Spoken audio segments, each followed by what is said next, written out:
Okay, so this is the finished product, and right there is a cucumber raita. And I didn't show you how to make that because I can't show you everything in once. Here's my taste tester.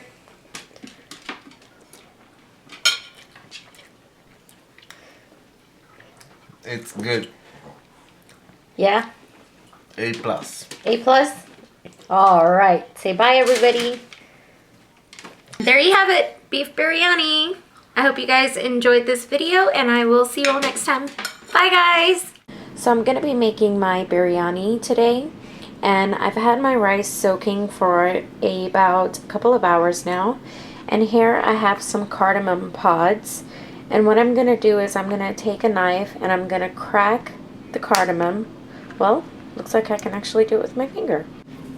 Okay, so you can see here I've put the rice in my pot, and I have the water about an inch above the rice, and that's just going to give it some room to boil to where it won't dry down. And then I'm going to put my stove on high, and I'm going to take my tablespoon of salt and just drop that in. Then my cardamom seeds that I popped open, and you can see the pods inside. I'm going to drop that into the rice. And what this does is this makes your basmati rice so fragrant, and it just has a really nice aroma to it, and it adds to the flavor of the rice. So I'm just going to cover that and let that go. When it comes to a direct boil, you'll see it start to boil. I'm going to then strain it and let it sit in this same pot for when I'm ready to layer it in my biryani. Okay, so as you can tell, my biryani rice here has come to a complete boil, and I'm going to set my timer to 1 minute.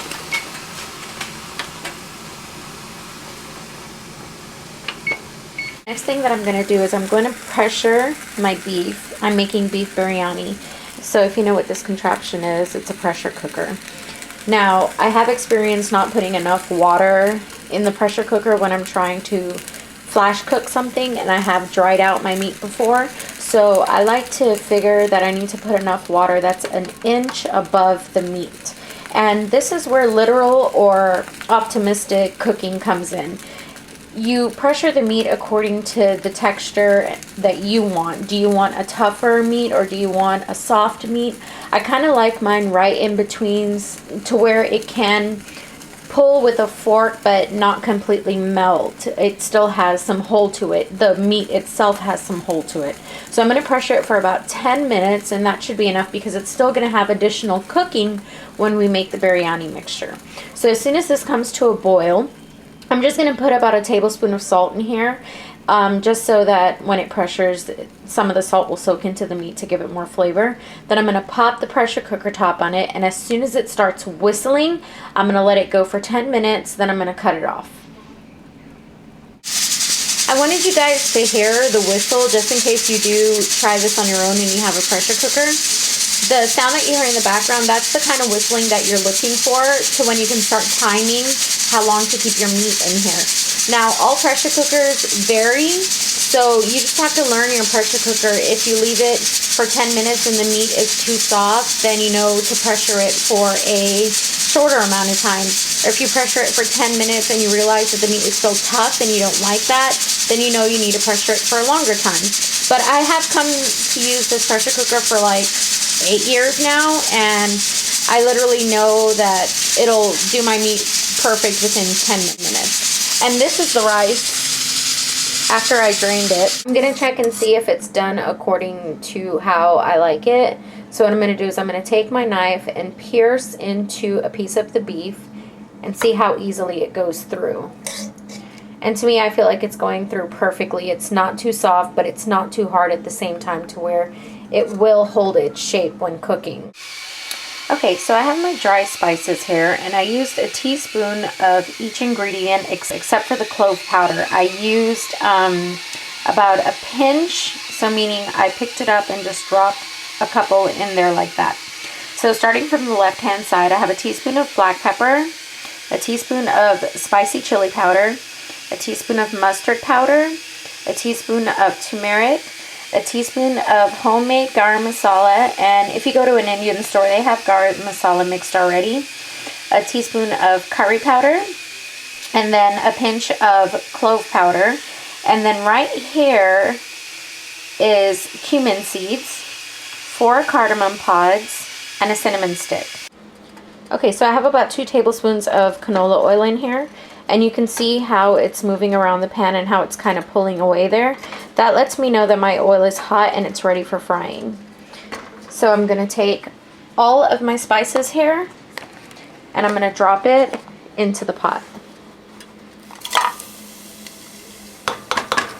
And once you hear that sizzle, that lets you know that these spices are going to work. So as soon as it forms almost like a paste consistency here, I'm going to go ahead and drop my onions in here so that they can get to frying. And there goes the famous sizzle. So right here you'll see I have a ginger paste and a garlic paste. And I'm just going to take a regular eating spoon and I'm going to put 1 heaping scoop into my mixture. And this is what the mixture looks like now that it's sauteing with the onions and it has the water in there. So I'm just going to take a scoop of ginger, scoop of garlic, and I'm going to mix that all together.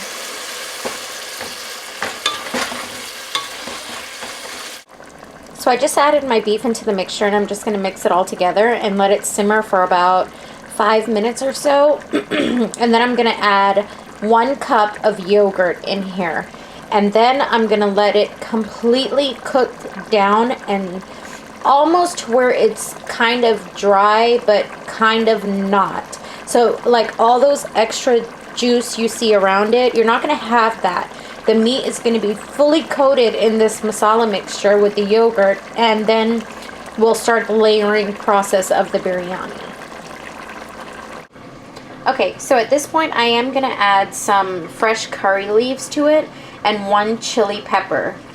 Why only 1, you say?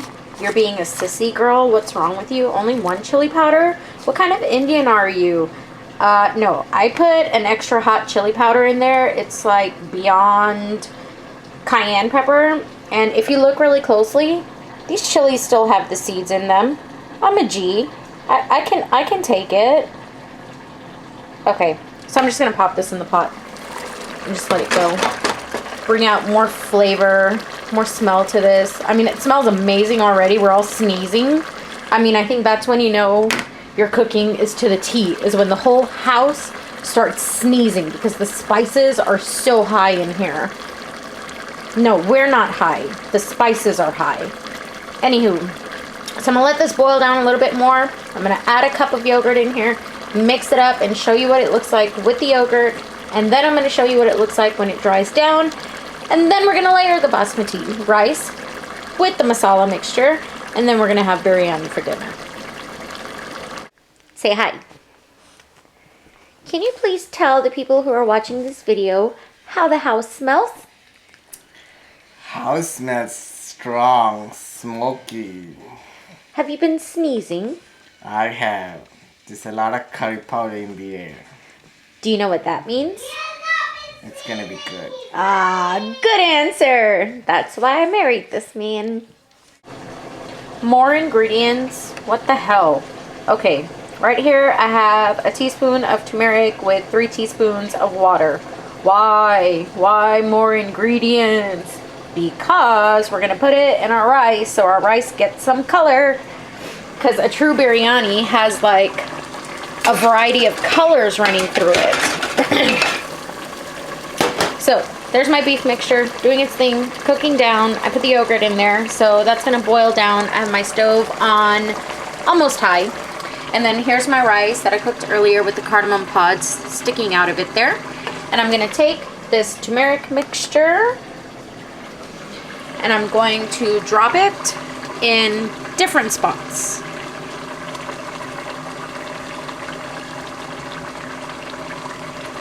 Just so parts of the rice will have some color and parts will be white.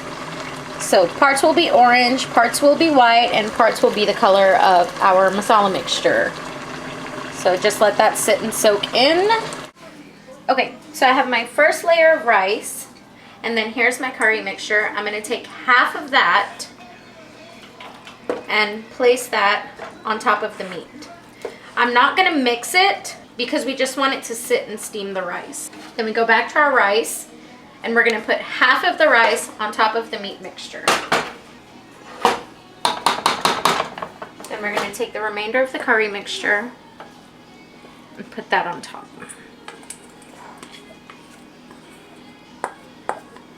Then put the remaining mixture on top. Press it down.